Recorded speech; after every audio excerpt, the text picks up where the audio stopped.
Hola, sluts. I bring to you the first week of the weekly roundup. Dun, dun, dun, dun, dun. Here at the league, I am joined by my right-hand gal, Tina, who is reminding you that the sponsors for this league happens to be Coors Light. Pretty sweet. And NASCAR. So, if we're going to get drunk, watch cars, make it Coors Light and NASCAR. Alright, so, an exciting first week of ball games. Fantasy games, whatever you call them.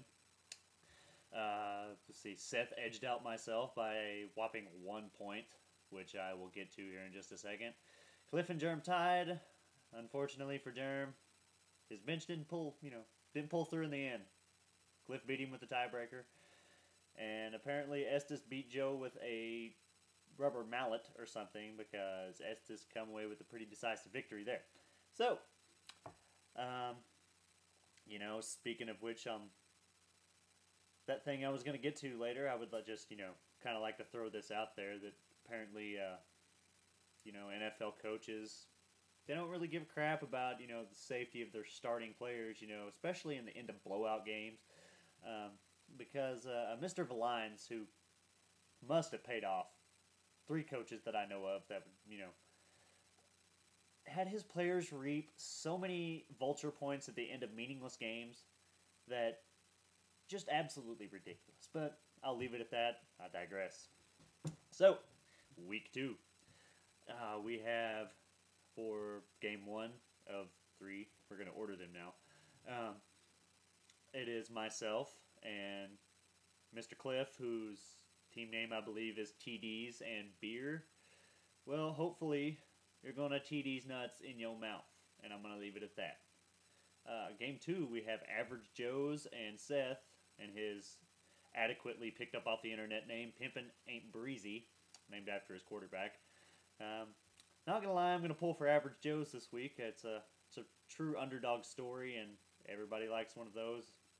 And frankly, I'm still not over losing by 1, so Joe, you have my support. Even though you had an admirable move in the waiver wire this Monday, Tuesday, whatever day it happened to be. I guess it's Wednesday. By picking up a Mr. CJ Spiller off there, right out from under me. Happened to be ahead on the waiver wire. I applaud. Touche, Joe. Touche. And in the last game of the week, we have Estes and Germ.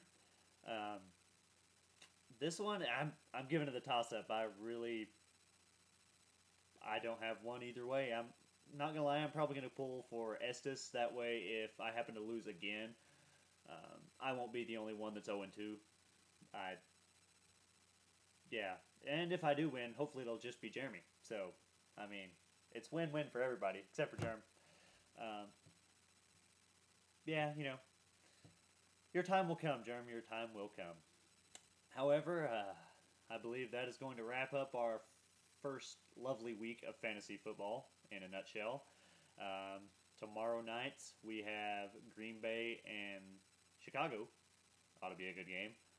It's Thursday in case you don't watch this till the morning, in which case tomorrow night would be Friday. But the game is on Thursday. So if you have any Bears or Packers that you're planning on starting or sitting, make sure they're in there or out of there.